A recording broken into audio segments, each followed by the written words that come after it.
Good afternoon, Composition 1. It is week 12.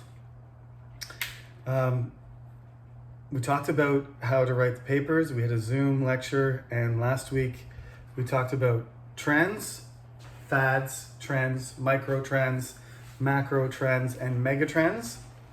So hopefully you paid attention to that lecture because your second response paper is due on the 28th, which is 12 days from now, a week and a half left. And of course, this Friday, I need you to submit your homework on Fact and Opinion, which was page 43 and 44. So make sure you go to the Cyber Campus and that you hand in both of those things before they are due, because they are important. We had to, that's the third homework assignment. So if you did all three homework assignments properly, you get 100% for your homework. The graded assignments are different, and I graded your horrible hotel assignments. There were lots of people who didn't follow the instructions, okay? So you gotta make sure you do this on the exam, otherwise this is gonna be a problem. So let's briefly go back to the horrible hotel and let me remind you what you had to do. The three main things you had to do was write a topic sentence, okay? You didn't have to write an introductory paragraph. Some people did, but of course the most important thing was that there was a topic sentence that had a statement. You can't just say, I went to a horrible hotel.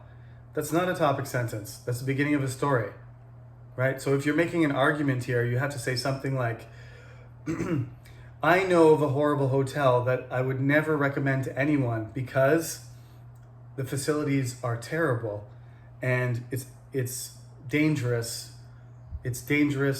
uncomfortable, and the facilities are terrible. Something like that. Just give me an indication of the point. Not just saying I went to a hotel in Vegas, or one time I went to a vacation. One time I went on a vacation to a hotel. That's not what we're trying to do. You have to make a statement. I reminded you in the Zoom lecture, but of course a bunch of people skipped that lecture, so they didn't do it properly. That was the first thing. Topic sentence, good topic sentence that has a statement about what the topic of the paragraph is. Secondly, fix the sentences because they're just too simple. They're bad sentences. Combine them and make them better. This is also going to be on the exam, and so is another question is going to include that. Then, and people, the best part of your homework was people doing, their supporting sentences. Some people got a little bit crazy though and started going off on a whole bunch of different things. A paragraph is a paragraph. You have to make it match. It's not your paragraph, I know, but if you provide a huge amount of detail and go off on too many specific journeys, like I said, to Las Vegas or the Maldives or in the middle of the desert or something, there's really no indication that we're talking about that here, right? So it's supposed to be a relatively compact, concise paragraph. But for the most part, the supporting, some of it was very funny, some was interesting, but those were the three things.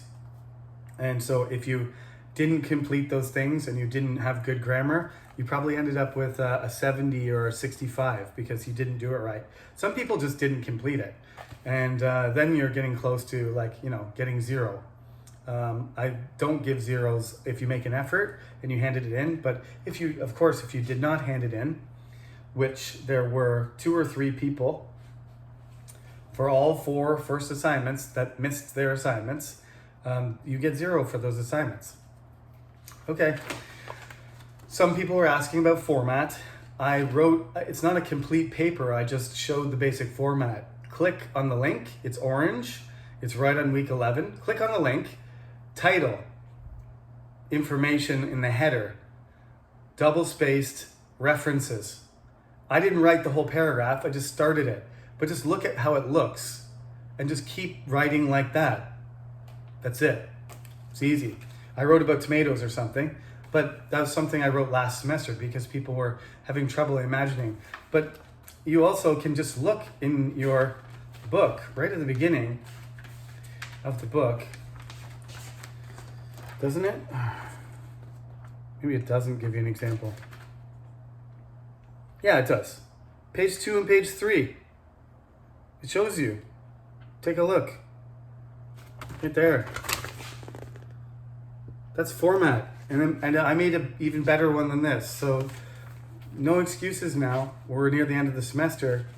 Do proper formatting or I won't be able to read your stuff. Okay, back to our current section. I'm looking forward to the fact and opinion. I hope you do a good job of your homework because this is very important. It helps you develop your writing. We're not going to do brainstorming, so that means skip ahead to chapter 7. Explanations and excuses. Well, we're going to continue to develop paragraphs, of course. What I mentioned to you 2 weeks ago in Zoom was the importance of conjunctions, right? And we're going to have exercises, test questions, as we have so far. It's going to continue into the exam. So you have to be able to take sentences and make complex sentences using conjunctions, especially and, but, so, and because. Okay? They're the core conjunctions that allow you to combine simpler sentences and relate them to each other. Okay?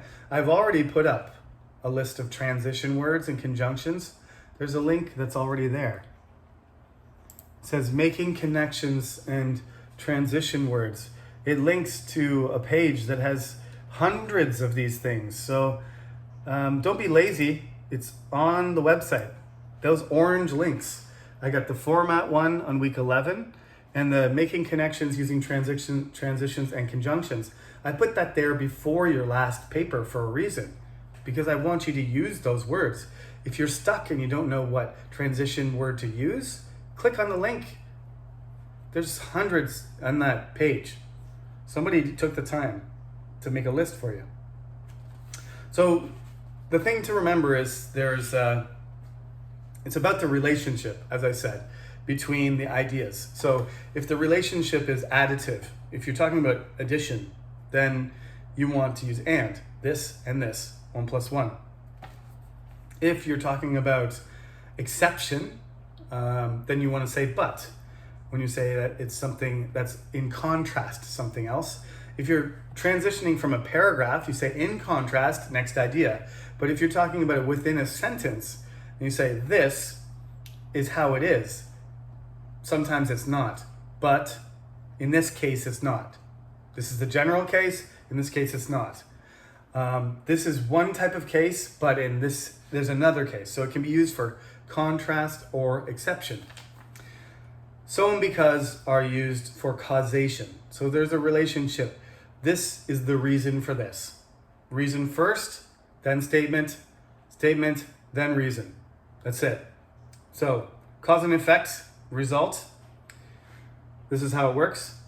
So and because can be used to join two sentences together. That's what a conjunction means. It was raining. I took an umbrella. Two simple sentences. Are they related? Yes. Because the umbrella happened because of the raining. So it was raining, so I took an umbrella.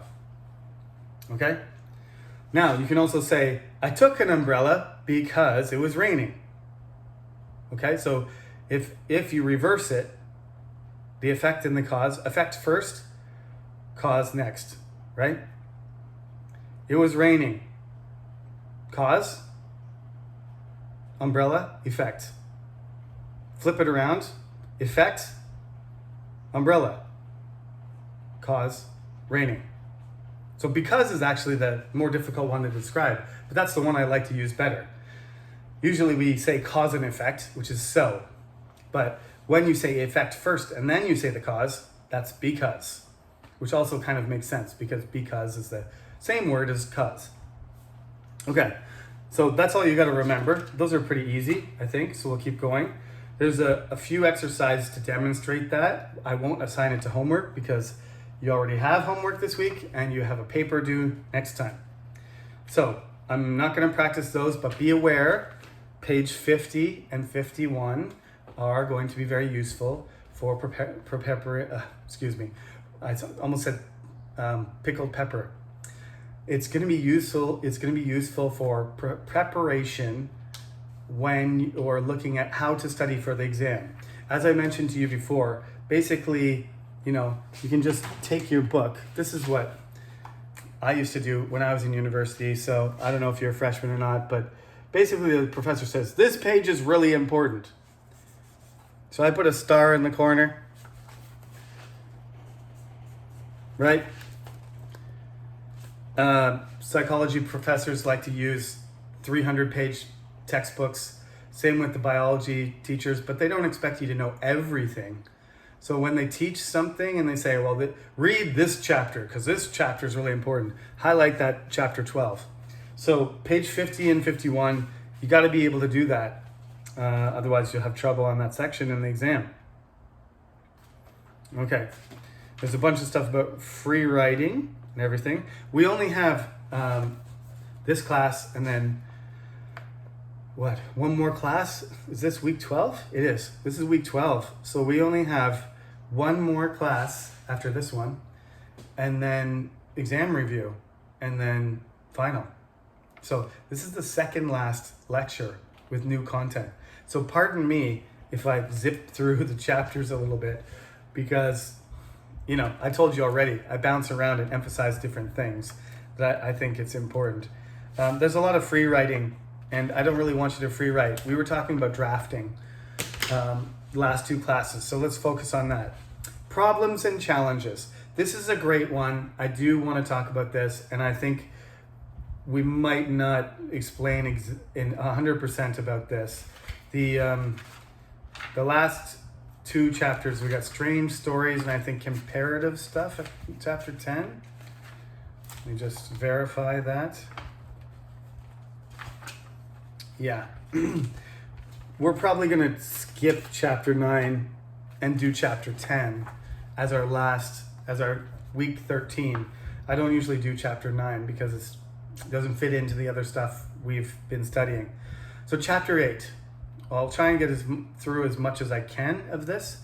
And then next week we'll do chapter 10, which will be almost done the book. And that'll be the last lecture before exam review and exams. By the way, I don't know exactly when our exam is, but I will figure that out as soon as the administration figures out themselves and tells me how many people I'm allowed to bring in the building on a given day. That's the issue. So, problems and challenges.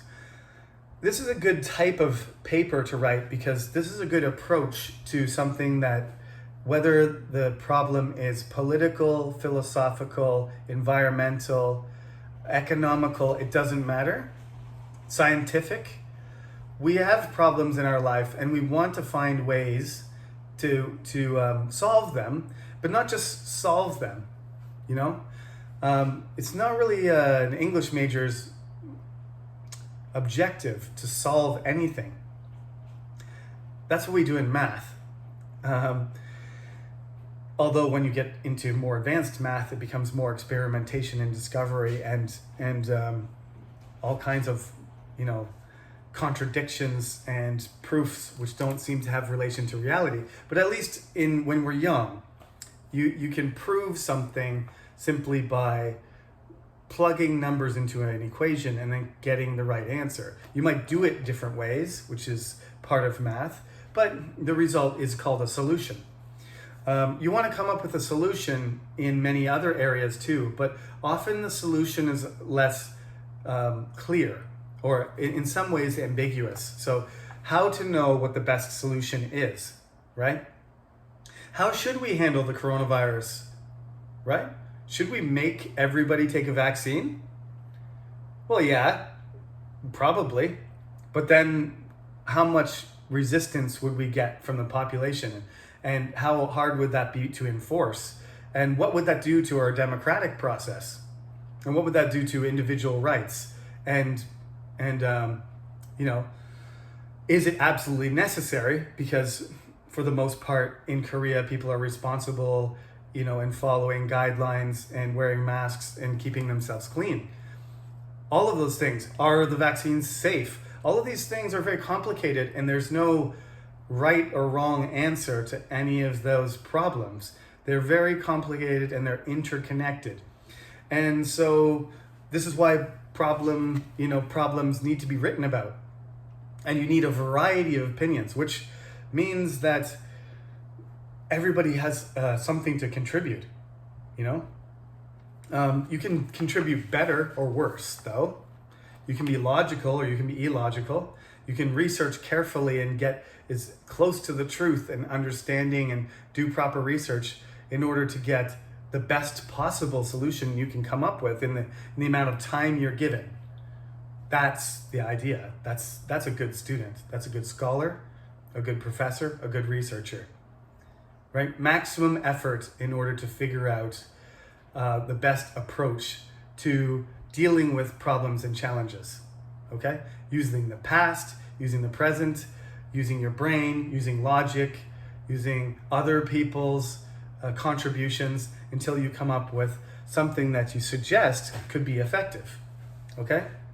So essential to this is respecting other people, right? Respecting other people, not just individuals and their their feelings and who they are and their identity, but also just, in academic language, you have to be careful not to, cross the line. When you're criticizing somebody, you need to you need to be careful about stereotyping because it kind of borders on misunderstandings and disrespect and possibly even racism and can cause harm, right? So you need to educate yourself and you need to be careful. It's not easy to write about a different group of people, whether you're a man writing about a woman or you're a woman writing about men, or if you're a Canadian writing about Koreans or Koreans writing about Russians. It doesn't really matter. You have to be sensitive and you have to, do your research and gain knowledge in order to be able to participate in dealing with something that you see and other people see as a problem. First of all, you have to identify the problem. Is it a problem? Is this way of handling the problem, is it going to make it worse for some people and better for others, right? There's, like I said, it's a very complex thing to propose solutions for things, right? Inevitably, there's usually some kind of trade-off, like somebody loses, somebody gains, and somebody loses. And who are the people who gain and who are the people who lose?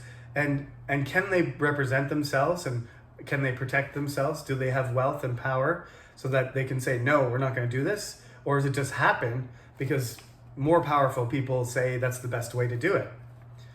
Now, I might sound very philosophical here, but that's why this topic is so great for English. So you can make it very simple. You can just be, not very simple, but it can be very local and very personal. So you can talk about problems that might be family related to your schedule, your financial situation, or you can talk about the country, right? Korea's, social problems and Korea's, cultural anxieties, and you can talk about economic issues and diplomatic relations, for example, with China and Korea and the United States, Japan and the United States. And you can do this at any level. But we're doing small paragraphs, so we probably don't want to talk about the very complicated history and ongoing negotiations that are happening between Korea and other nations in the international community, because we are not experts, especially me. So what you should do is probably take something a little bit closer to your own situation. A problem, like, let me just say, the scooters, okay? I saw this in the news. I think you call them electric kickboards. Well, there's a debate going on about that. Should we allow them to just be driven all over the place? Nobody's wearing helmets. There's no speed limit. Are children going to get hit? where are we going to put these kickboards? We're just going to throw them, on the side of the road, and wherever they are, somebody in a car going to hit somebody in an electric scooter not wearing a helmet and kill them? Or is somebody on a scooter going to run over a little kid who's 3 years old because they're driving too fast? Somebody was driving at night last night around my complex, almost hit me. The guy was going like 50 kilometers an hour, faster than like the same speed as a motorbike delivery guy. He's just got a blue light and it's very quiet. He almost killed me.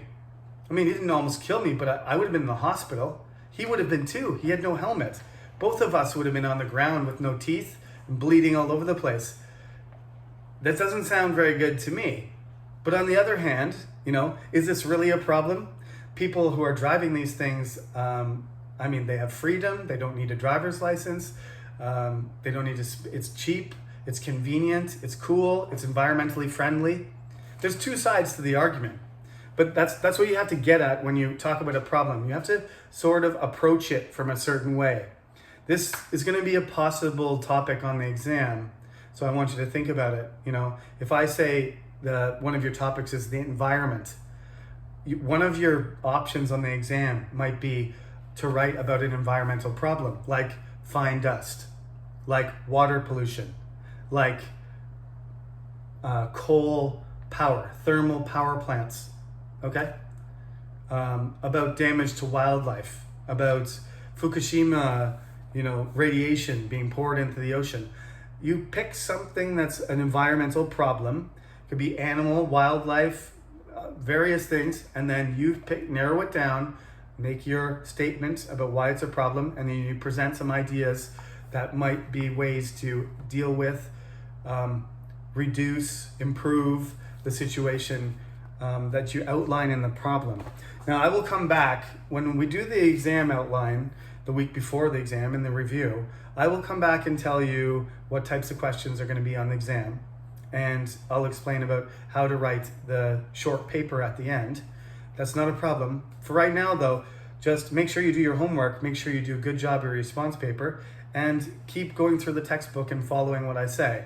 Because almost everything I say from the beginning to the end that's related to the textbook is relevant to the exam. So if you're keeping up, it'll be easier for you to study, and it'll be easier for you to get a good grade. Okay? Okay, good luck everyone. Thank you for listening, and talk to you again next week.